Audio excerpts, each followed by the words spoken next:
I'm very sad to hear that he's continued to do this. A Utah County family sharing their story tonight after a trusted man in their community is arrested, charged with a heinous crime. What they want you to know as police ask for more victims to come forward. If it can go all the way through a dog, it can go all the way through a person. After 2 dogs returned home with bullet wounds, one Davis County family is searching for answers. A massive walkout at one Utah high school today against the controversial law banning transgender athletes from girls' sports. HB 11 has to go! Tonight, why the NBA says they're not taking away next year's All-Star game from Salt Lake City over this law. Temperatures rising into the 70s ahead of our next chance for snow. I'll let you know when you could see some more travel impacts. And how successful was Free Fare February for the Utah Transit Authority? We'll take a look at the numbers.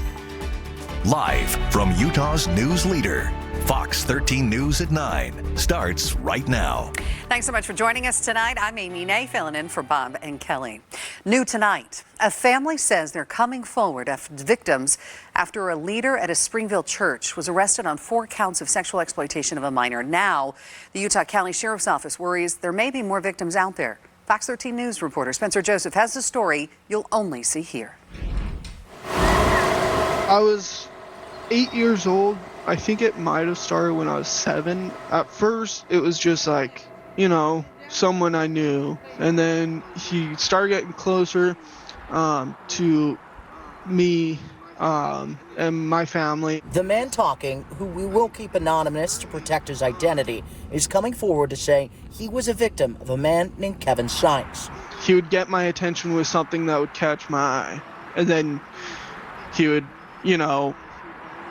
he would use that against me. Like, hey, if you want more candy, you can't tell your mom. You can't tell adults about this. And in my head, since I was young, I didn't know it was wrong. I was really glad to see that he was arrested, but it brought up a lot of emotions. His mother also speaking with Fox 13 News. He was very aggressive almost immediately, but at the same time, very sly about all of it. It didn't take very long, though. It was just a few more months before I realized what he was doing. The family says that was around 12 years ago. In late March, Kevin Sykes was arrested for having child pornography, a tip from his work leading deputies with the Utah County Sheriff's Office to him. One of the big problems is that there are victims in those pictures, and finding where they are and getting them the help that they need is difficult. When officers searched his phone, he had several images of boys ages 8 to 16. More disturbing is Sykes' position within his local LDS church. Court documents outline how he, quote, currently holds a position with his local church as a deacon advisor, which includes boys from the age of 11 to 14. We believe since he has had regular contact like that there may be some risk that there are victims who have been what we call contact victims out there. They're still in the early stages of the investigation, but... And we don't know that there were victims with certainty, but in cases like this, it's a high likelihood. But we want people to be aware, if for nothing else, than to protect their children. And that's a plea those who say they're victims of Sykes share. You're brave to talk to someone. You're not different, and you can rest easy that he won't ever do it to you again. If you need to reach out to the Utah County Sheriff's Office with information or you are a victim, call them at 801-851-4010. Spencer Joseph, Fox 13 News, Utah. Spencer, thanks so much. And folks, if you or someone you know is a victim of sexual harassment or assault, there are a number of resources out there to help you. The Utah Coalition Against Sexual Assault has a mobile app and a 24-hour crisis line, and RAIN, the nation's largest anti-sexual violence organization, has chat and phone hotlines that are open 24/7. In other news tonight, a man is accused of trying to grab a baby from a car in Provo. The baby's grandmother told police she was sitting in the car in a driveway with the 1-year-old and the baby's aunt when 51-year-old Emilio Lopez opened the car door and reached for the baby, yelling at them to give her to him. The aunt grabbed the child and ran inside the home. Police say Lopez was still there when officers arrived, and he told them that he thought the victims were his family members. However, police say Lopez got their names all wrong, and the victims said they did not know who he was, but they had seen him around the neighborhood before. Lopez was booked into jail on suspicion of child kidnapping. New at 9, a Davis County family says all it took was 20 minutes for someone to shoot their 2 dogs multiple times with a pellet gun. Tonight, Fox 13 News reporter Jenna Bree has a plea from the pet owners as they hope those responsible are caught. Amy Gebb's dogs just got back from an unexpected trip to the animal hospital. Never thought in my mind any time in my life that we'd spend $20,000 on a vet bill. There were moments when she didn't think Willow and Charlie would make it. Willow had her spleen removed and about 2 feet of intestine. Charlie had about 2 or 3 inches of intestine removed. She says the vet found pellet gun bullets inside each dog. They were there for about 5 days. They had the drain tubes in for all those days. They weren't eating. Gebb says one of her employees was at this stop sign and noticed the dogs sitting on the corner. He brought them back to their owners, and that's when they noticed something was wrong. When they came home, I didn't quite realize that they were shot. She was tramping blood through, so I was looking at her feet to make sure that they were fine. I just thought maybe she stepped in something. Gebb still doesn't know who shot her dogs or why. I don't really know. I'd like to think that no one would do something like that unless they were like in someone's yard causing damage. But at that point, I think they would have been dirty and someone would have said, yeah, I did it. They were in my yard. The Utah Humane Society has noticed dogs being shot in more rural places recently. Unfortunately, Utah does not have a lot of great laws to protect our animals, and this is something that we are continually working with here at the Humane Society. Even if her generally well-behaved dogs were causing trouble, Gebb says that still doesn't justify what was done to them. It does a lot more damage than what you would think it does, and it broke our hearts to watch our dogs go through that. In Clinton, Jenna Bree, Fox 13 News, Utah. Thank you, Jenna. And the Gebbs family asks if anyone has any information on the incident to contact the Clinton Police Department. Well, heads up, if you're flying out of Salt Lake City International tomorrow, Delta Airlines pilots are planning to picket. The Airline Pilots Association union says they will gather at about 10 a.m. in uniform outside Terminal 1.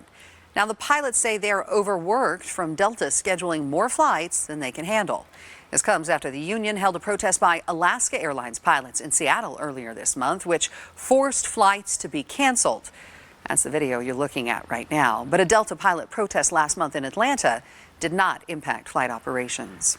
A spokesperson for Delta sent Fox 13 News a statement saying that the pilots taking part tomorrow are off duty and that this will not disrupt operations.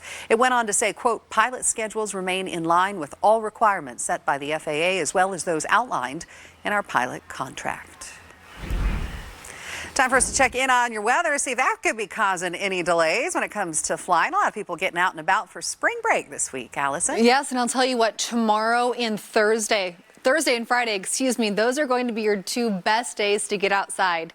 Now for tonight, wind is definitely noticeable for Price and down into St. George, where it's about 25 to 30 miles per hour. It'll be calming down tonight over the next few hours, especially after midnight.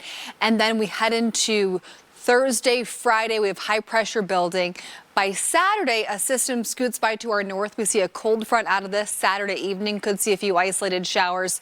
But our next best chance for noticeable storms that'll impact the region will be Monday into Tuesday, lingering into Wednesday, crossing through Utah.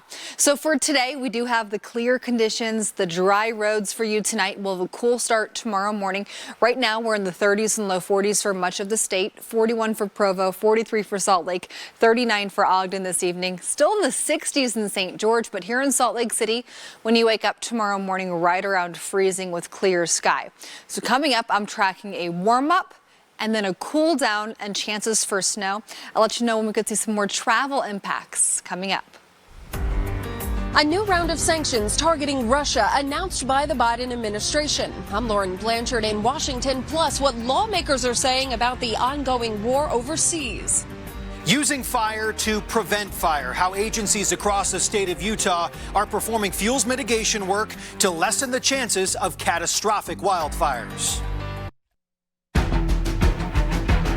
Welcome back. Today, President Biden announced another round of sanctions targeting those closest to Russian President Vladimir Putin. Several lawmakers in Congress believe the Ukrainian military can outlast the Russian invasion of their country, and many are calling for additional weapons to be sent over. Fox's Lauren Blanchard has more details now from Washington. This war could continue for a long time, but the United States will continue to stand with Ukraine and the Ukrainian people in the fight for freedom. President Biden unveiled a new round of sanctions against Russia Wednesday. These sanctions target Russian banking and financial institutions, plus members of the government and their families, including Russian President Vladimir Putin's 2 adult daughters. The president also banned any new investments in Russia. We're going to keep raising the economic cost and ratchet up the pain for Putin and further increase Russia's economic isolation. We're going to stifle Russia's ability and its economy to grow for years to come. The sanctions come following the atrocities that have occurred in Bucha, Ukraine. How many have we collected? Around 300. Many are still buried in gardens, in yards. I think it will take a while to know the exact number. While in Congress, lawmakers also reacting to the violence. When these people are shot simply because of their nationality, they don't have arms. That's genocide. However, critics of the administration say there needs to be more strength from the Oval Office to get through to Putin. Why are there any new sanctions to announce at all on Russia? We should have thrown the kitchen sink at Russia and imposed every sanction we could weeks ago. The Pentagon said they are supplying vehicle-destroying Switchblade drones to Ukraine and have trained some Ukrainian soldiers on them here in the U.S. before they head home. In Washington, Lauren Blanchard, Fox 13 News, Utah. Throughout the West, we're seeing a significant increase in fire activity over the last few years. I think anybody that's watched the news has recognized that fire is a reality that we have to live with, and we'll never be able to remove that. Summer outlooks provided by Great Basin Coordination Center Predictive Services suggest that fire potential may increase in May to what's considered above normal activity. Since last year, agencies across the state of Utah have been conducting fuels mitigation projects. It's something done every year in hopes of preventing a catastrophic wildfire. Fox 13 News anchor Brian Schnee has more in this in-depth report. Using controlled fire to hopefully prevent out-of-control flames. Prescribed fire is not a bad thing. There's nearly 53 million acres of land in Utah, land that could burn uncontrolled if the conditions are just right. Federal agencies manage 63% of the land, roughly 33 million acres. Utah's largest land manager is Bureau of Land Management, who oversees a majority of that federal land. Like other agencies across the state, BLM focuses on the treatment of fuels on our public lands. When we use it as a tool, we're using it at those, lower intensities, and we're just trying to get the benefit that we would get from natural fire without the consequences of it. Nearly 70,000 acres of BLM land is treated annually in Utah, only a small percentage by reintroducing fire to the landscape. I think that what our numbers would show is that we are successful with reducing catastrophic wildfire by the methods that we are using currently to treat hazardous fuels.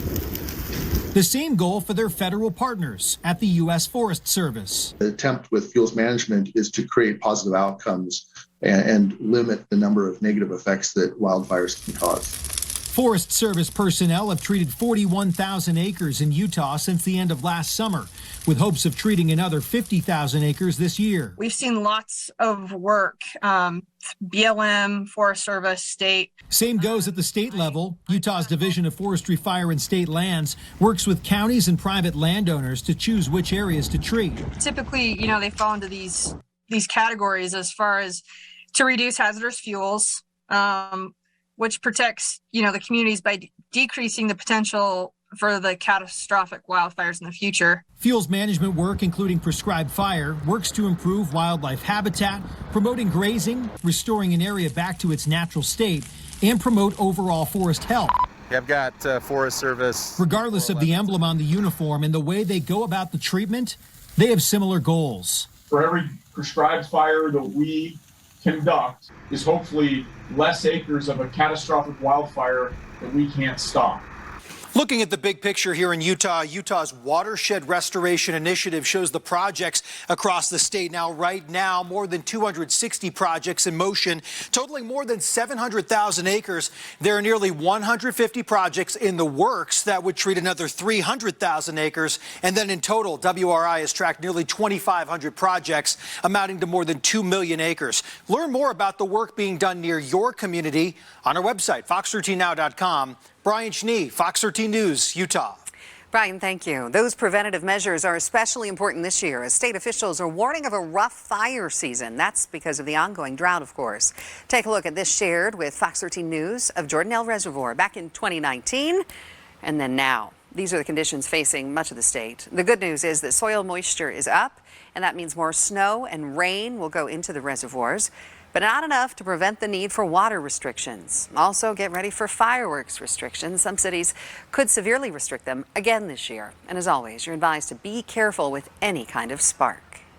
We need people to be careful, cautious when it comes to traveling, recreating, even working outdoors. Just be conscious of how conditions are. They're so dry, and right now, especially before we get our spring green up, things are still left over from last year. We've got a lot of dry grass that could start, and on a windy day especially.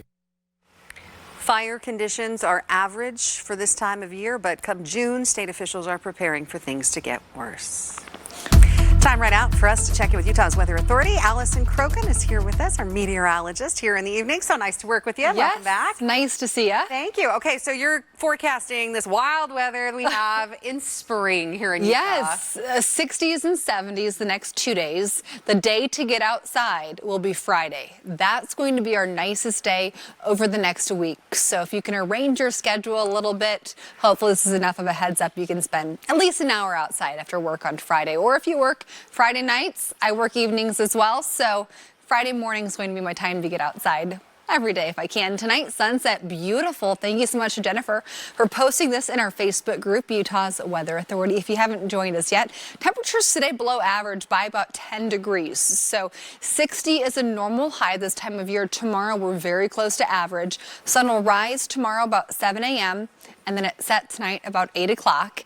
And we still have some gusty conditions for Price and for the St. George area, Washington County. That's going to get less windy as of about midnight tonight. That'll really be dying down. But what we're tracking for you will be high pressure here for the West Coast the next several days. Low pressure off to our east. So we're going to have high pressure dominating. Air quality for today and tomorrow good, but then it will become moderate as we wrap up the week. For satellite and radar this evening, we do have the clear sky for you. So that means we'll have a cool start for your Friday morning for Harriman, for Draper, up towards Layton, Kaysville, Ogden, clear sky, out towards Tooele, clear sky. Here are your top headlines. Freeze warnings for eastern Utah tonight. That does include Vernal. That also includes the Moab area and down towards Blanding. Temperatures are warming up. We have a mainly dry cold front on Saturday, and then we have storms into early next week. Now, when I say mainly dry, we're going to see a big cool down. We'll also see some wind ahead of it. And we'll see the chance for a few isolated showers, but that best chance for some storms for you, for most of you, will be early next week. 43 degrees currently here in Salt Lake. Our wind is out of the west about 5 miles per hour. Here's what you can expect for your Thursday morning commute. Dry roads. Cool start tomorrow, into the 40s by 9 a.m. and by 11 o'clock tomorrow morning. That's going to be a great time to get outside, go for a walk with sunshine and temperatures in the 50s. But when you're first waking up tomorrow, 6 a.m., about 20 for Park City, 20s for Vernal, right around freezing for Price, Provo, Eagle Mountain, Tooele, Salt Lake, Ogden, mid to low 30s. And then into St. George tomorrow morning, dropping into the 40s. Throughout the day tomorrow, our temperatures are going to be warming up during the second half of the day. So sunshine and warmer temperatures than today, very close to average tomorrow. A really nice Thursday afternoon. So many of us here along the Wasatch Front for Provo, Tooele, Salt Lake, Ogden, Logan tomorrow, all close to about 60 degrees. And then our chance for precipitation is going to start to go up this weekend. Saturday, few isolated showers possible, but this is going to be our bread and butter right here. Next Monday night through Tuesday night, dying down into Wednesday and Thursday. So we're going to end up with better chances for rain and even snow into the valleys. So a lot happening in the second half of the forecast. But in the 80s for St. George through Saturday, wind picks up Saturday and Monday, right ahead of your 2 cool downs. Here along the Wasatch Front, we have a 20-degree cool down Saturday, so our temperatures are going to be close to 50 this weekend. Let's talk more about that chance for rain and snow next week coming up later in the hour. Thank you, Allison. Straight ahead, a breakfast staple is getting more expensive. What's behind the rising egg prices right now? And you may have seen this driving around town. Yeah, kind of emerging from the ground there. What's the story with this new whale statue in one Salt Lake City neighborhood? We'll explain.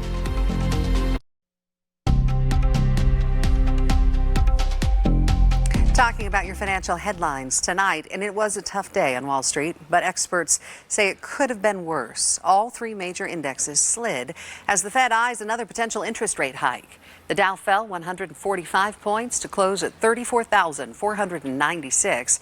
The Nasdaq dropping 315, as you see there on your screen, and the S&P lost about 44. 2 of the biggest car companies are working together to make electric vehicles more affordable. General Motors and Honda announced a partnership to develop new but cheaper batteries to meet the growing demand for electric cars. GM is looking to offer a compact SUV for less than $30,000. According to the review site Edmunds, the average price for a new electric vehicle was more than $60,000 in February. A bird flu virus mixed with inflation causing egg prices to rise just ahead of Easter. Right now, there are fewer egg-laying hens to meet demand. According to the USDA, the average weekly price for large eggs is 44% higher than this time last year. Don't have time for a 3-hour movie? Well, Netflix now has a new category for those shorter films. Only films shorter than an hour and 40 minutes are included in this one. The move follows a skit on Saturday Night Live that pleaded with Netflix for some shorter movie options. Our trans family matters! Our trans family matters! Students at West High walk out in opposition of the new transgender athlete law passed last month, why they felt it was so important to have their voices heard. And how successful was the Free Fair February experiment here in Utah? What the new data is revealing.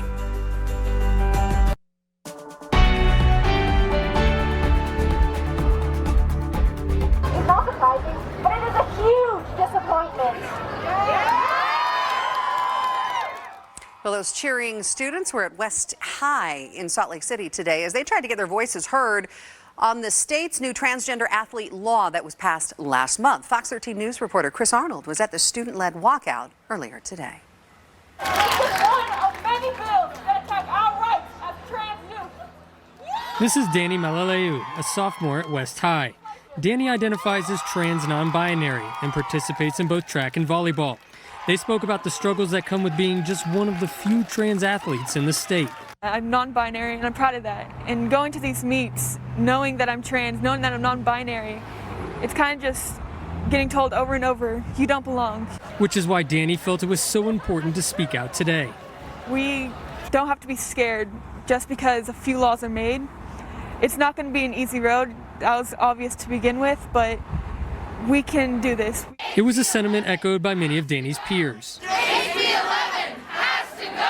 who came out to the student-led walkout in front of West High School Wednesday morning. Our trans family matters! Our trans family matters! All in opposition of House Bill 11, which became law late last month, banning transgender athletes from participating in middle and high school sports. Right now we've been fighting for a right. The demonstration today is something the district says they fully support. We support their First Amendment rights to demonstrate like this, but we just want to make sure they're doing it in a safe and organized way.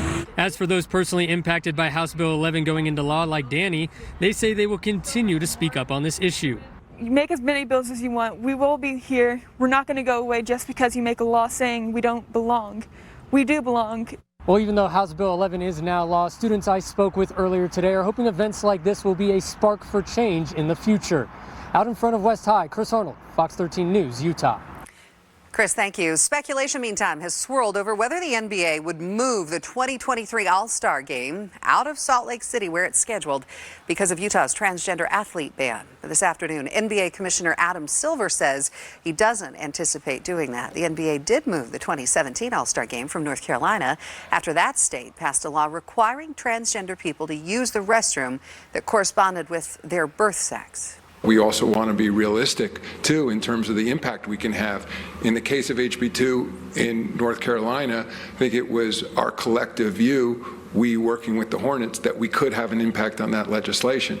I think this, in the case of what's happening in Utah right now, that bill has established at least our initial view working with the Utah Jazz is that we're going to have to find a way to work in that environment and create an inclusive environment for our game. Silver said their view is that making threats of moving the game would not be constructive, and they'll be working directly with the Qualtrics organization. The results are in on the experiment to provide free fares on all of Utah Transit Authority's buses and trains. Fox 13 News political reporter Ben Winslow explains what will happen next. Free Fare February led to a big jump in ridership across Utah Transit Authority's entire system. It's encouraging news, and it's significant, too. Data shows ridership on UTA's buses and trains saw a 16% increase on weekdays.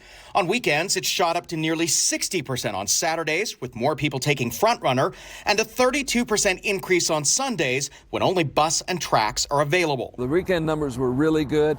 FrontRunner was really good. The buses, tracks, all of that. People were really taking advantage of that. UTA surveyed riders and found more than half were trying it because it's free. 87% would ride it more if it stayed free, and they had a good time doing it. UTA is still collecting data to determine if first-time riders stuck around now that they have to pay a fare. It'll be interesting to see how it's sustained over the months to come. This was an experiment pushed by Salt Lake City's mayor to see if people would ride. To see that 1 out of 5 riders during Free Fare February were new to the system entirely, and such tremendous growth on not just weekdays but weekend travel too, it shows how very much built up potential there is for us to do this in a bigger way. Mayor Erin Mendenhall has been exploring if it should be free fare forever. She says the experiment shows it took cars off the roads, positively impacting air quality. A month of free transit took 68 tons of pollutants out of the air. Really awesome air quality benefits by reducing those vehicle miles traveled. Making it free fare forever won't come cheap. After all, it is ultimately taxpayer dollars at use. One estimate provided to the Utah State Legislature puts it at almost $50 million. I think it's a good program, but there's that little issue with the price tag. Senator Wayne Harper chairs the Senate Transportation Committee. He says they'll certainly explore the idea over the next few months. Will this impede the ability for UTA or anybody else to do more bus routes, more frequency on the other transit modes, to do BRT? That's a real question. If we could cover that, yes. Otherwise, I'm really in favor of expanding service, and I think that's what most people want. Mayor Mendenhall says it's money well spent. The legislature absolutely should, especially because of how much we spend as a state on our UDOT system. And the more people we can get out of their single occupant vehicles, the better our air quality is, the better our traffic congestion, road repairs, and there's a tremendous effect even at a neighborhood level. On the Hill, Ben Winslow, Fox 13 News, Utah. Ben, thank you. Politics right now in the Utah Republican Party's primary has now turned into a 3-person race. Becky Edwards' campaign announcing that she has qualified for a spot on the ballot by gathering signatures. That bypasses the Republican Party's caucus and convention system. She joins Allie Isom and incumbent Senator Mike Lee, who also collected signatures. The June 28th Republican Party primary is closed, which means only registered Republicans can vote. Well, have you seen this emerging right out of the asphalt there in one intersection in Salt Lake City? A whale statue, and it's right in the middle of the roundabout at 9th South and 11th East. It's been getting a lot of attention lately. The Salt Lake City Arts Council tells us that Stephen Kessler designed the statue. He used recycled foam and molded fiberglass around a steel frame. Mike Murdoch then painted the mural that covers the whale's surface. Now, the piece is called Out of the Blue. The Arts Council says it represents the unexpected nature of the 9th and 9th neighborhood. There will be a public ribbon-cutting ceremony for the statue at 6 p.m. on Monday. With spring comes spring cleaning, but that can bring some invisible hazards into your home. How to stay safe while you clear out the dust. And we're taking a peek into a forgotten part of Utah's past. An update on an archaeological dig of an old West Desert ghost town. And high pressure continues to build here out west. Coming up, your air quality forecast and next chance for snow. Welcome back. So glad you're here with us tonight. I'm Amy Nay filling in. From cleaning supplies to gardening and clearing out old medications, the Utah Poison Control Center is reminding everyone to practice safety first as they start up that spring cleaning. They say combining cleaning products like bleach and ammonium can create a harmful gas, and without protective equipment, we can be exposed to these harsh chemicals. Wearing gloves and goggles can help with this. They also tell Fox 13 News this is a prime time to clean out your medicine cabinet. You don't think about cleaning out your medicine cabinet, but that would be a really good thing to do while you're doing your spring cleaning, because keeping old medications that are expired or unused around is a poison danger. They recommend for people, again, not to mix your cleaners, to store medicines and cleaning products safely, and to supervise children outdoors. New information coming to light regarding an archaeological dig in the ghost town of Terrace, Utah. For a brief period in the 19th century, Terrace was a thriving community of nearly 1,000 people in Utah's West Desert with an ethnically diverse population, in particular, dozens and dozens of Chinese families. Fox 13 News was there last year as state archaeologists excavated the home of one Chinese family. Experts say it's providing them with critical clues and a peek into the past. It's written by the victor, it's written by the literate, it's written by largely men in the historic period of the 19th century. And so the Chinese workers who lived and died at Terrace, their stories are limited to really the artifacts that were left behind after their lives. Pretty fascinating. Many of those pieces are now being cleaned off and documented as state historians piece this forgotten chapter of Utah history back together again. They hope to have this phase of the documentation complete by around this time next year. Radiation burns, brain damage, and unexpected pregnancies. UFO close encounters reported by the Pentagon. Still ahead, what evidence witnesses told federal investigators. Well, the Masters tees off tomorrow. Today was the par 3 tournament, and a Utah finished tied on top of the leaderboard. And the Jazz went after their second win in a row as they took on the short-handed Thunder. But the Jazz also without 3 starters. I'll show you how that affected the game. Hope you're having a nice evening on this Wednesday night. So glad you could join us for Fox 13 News at 9. Utah's Weather Authority meteorologist Allison Krogan will be along shortly with more on your full forecast. This little roller coaster we're riding here during this week of spring. More on that coming up. Right now, some national headlines. 6 oil company leaders were summoned to testify to Congress as to what's causing the high gas prices. Their answer to lawmakers was simple. They claim the prices are outside of their control. A labor shortage due to 3 downturns in 12 years. Shortages of drilling rigs, frac fleets, frac sand, steel pipe, and other equipment and materials, and the need for pipelines and LNG facilities. The company executives believe the Interior Department should end its pause on federal oil and gas leasing in response. Democrats accuse them of looking out for shareholders amid high profits. Republicans believe the president's energy policies are to blame for the reluctance to increase production. Well, listen to this. Witness accounts of UFO effects were recorded in a report recently released by the Pentagon. The report details several accounts by witnesses who have claimed to have been affected by possible alien encounters. They include claims of UFO chasing warships, pilots tracking balls of light, even victims claiming radiation burns, brain damage, and unexplained pregnancies from close encounters. This is the most haunting of all the reports from my perspective, because it shows immunological deficiency. It shows altering human DNA. It shows degradation on a cellular level. This report, prepared in 2010 by the Pentagon's Secret Advanced Aerospace Weapons Program, claims these accounts support a hypothesis that some advanced systems are already deployed and opaque to full U.S. understandings. There was no response from the Pentagon. Well, we're just going to sneak that in there and not give any more information. On the pregnancy one? I have way more questions than we have answers right now. We would need to dedicate an entire hour to that. That was a very interesting claim there. yeah, they're out there. We got to be straight. I got to read it straight. Yes, you did a very good job of that. I've got a lot of questions. No judgment here. No you maybe have some questions on where we're at this time of year. We have some really nice temperatures on the way. So I just wanted to give you an overall picture of the year and talk about snowfall because we're in April now. And we normally have about 3 inches of snow here in April, and then we really start to dry out. And so if you're looking to do some planting, we're going to have 70s this Friday, so it's going to be sneaky warm to end this week. So a lot of you will be wanting to do things in the yard, get it ready for spring and summer, but we do have some colder temperatures in the forecast for next week. So we've got still likely some more snow in the forecast and some cooler temperatures. For tonight, we do have some very gusty conditions. For St. George, 30 miles per hour right now. For Price, about 20 miles per hour. So very breezy, and we're going to see that calming down once we get to about midnight tonight.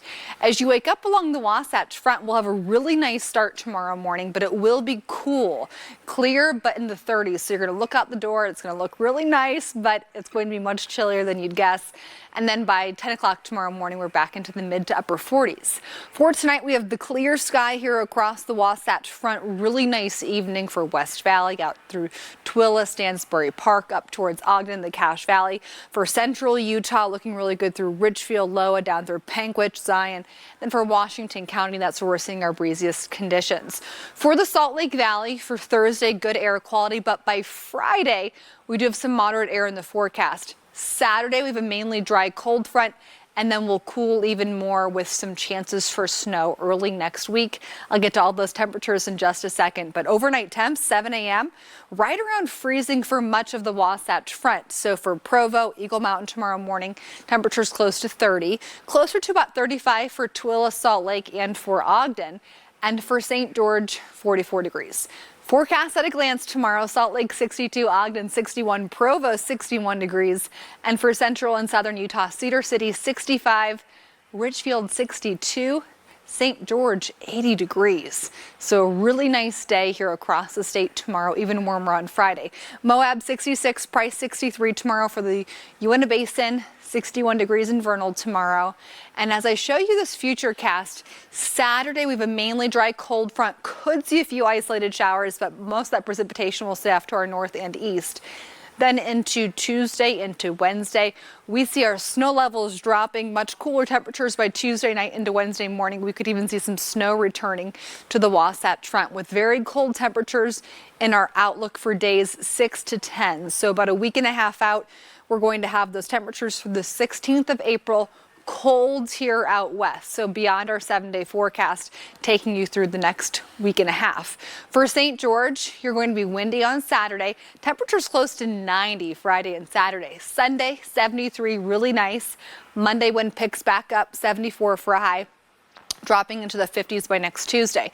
Here in Salt Lake, we have 60s tomorrow, 70s on Friday, cooling down this weekend into the 50s, and then into the 40s by next Tuesday and Wednesday. We could see some travel impacts along our main interstates, so we're going to stay tuned to that forecast, but just know our nicest weather will be Thursday and Friday.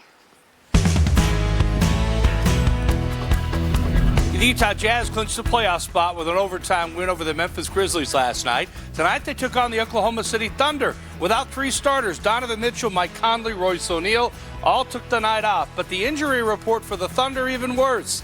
9 players listed out. Only 1 starter for OKC had more than 5 starts in their NBA career. Rudy Gobert took advantage of his matchups, works it down low for the throwdown. Jordan Clarkson had another strong game. The ball fake in the paint. His turnaround jumper is good. He had 18 points and 10 assists. Jazz scored 41 points in the first quarter, kept it rolling in the second. Rudy Gay drains the 3. He had 12 points in this one. Second half, Bojan Bogdanovic on the break.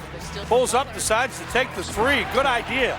He led the Jazz with 27 points. Jazz up 16. Jazz also did it inside. Jared Butler throws it up for Gobert. The reverse on the alley-oop. 20 points, 10 rebounds for Gobert. Butler had 10 assists.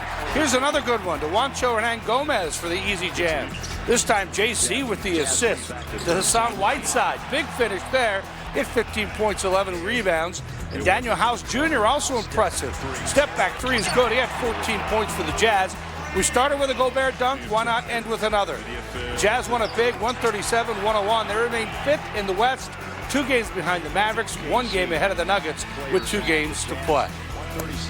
4, please. Now on the tee, Tony Finau. Yeah, Wednesday at the Masters par 3 contest, Utah's Tony Finau back at it, hits his tee shot on the first hole. This event was cut short due to weather, so Tony only played 2 holes. He was 1 under par. Fortunately, he didn't hit a hole-in-one or dislocate an ankle like he did 4 years ago. Another Utah did it. Finish his round, former BYU Cougar Mike Reed, 2003 Masters champion. Got some help from Nick Faldo. The curling sweep helps it drop in. We're finished in a 3-way tie for first at 4 under par. So we're going to go Weirzy. Shot of the day came from Jason Kokrat on the 4th hole, where there have been 15 aces all time. Make that 16, because this one spins back. He became the 91st hole-in-one in the par 3 contest history since it began in 1960. The main event starts tomorrow. Round 1 with the 86th Masters. Should be fun to watch our locals. We saw Finau and Weir and Tiger Woods also be out there playing. That's another big name is fun to follow. He's a very big name to follow for sure. And this will be fun. He was talking about some of the challenges with this course, but this should be fun to watch. 14 months ago, almost lost his leg. Now he's walking around one of the toughest golf courses to walk around. I hope he does well. I hope he One he's won before, so this is gonna be pretty 5-time cool. Masters. Yeah. Yes, that's pretty good. We'll see what happens this time around. Kind of a comeback, pretty neat. All right, we'll be right back.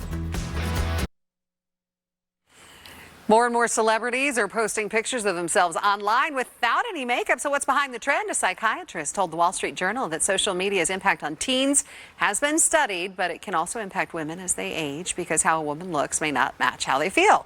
She also said social media also constantly reminds women of the passing of time from posts from 5 or 10 years ago. Pretty nice when these celebrities come forward and say, hey, we're not always so glamorous. They also look so good still without their makeup. They do. Thanks for joining us for Fox 13 News at 9. Quick Cast is next.